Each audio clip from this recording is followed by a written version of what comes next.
त्यो देख्छ है बाहिर निस्किनु केही देखेन भएको साँच्ची नदेखा हो उठाइदेऊ भित्र हेर बाबु के आयो भाइ के आयो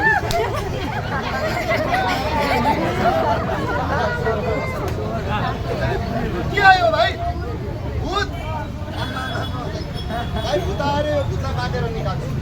यो भूतलाई बाँध्नुको लागि यो चाहिन्छ भाइ समाता यसले भाइ नाकमा टच गराइदेऊ मेरो नाकमा होइन तपाईँको तपाईँ भाइ यताउता बाबु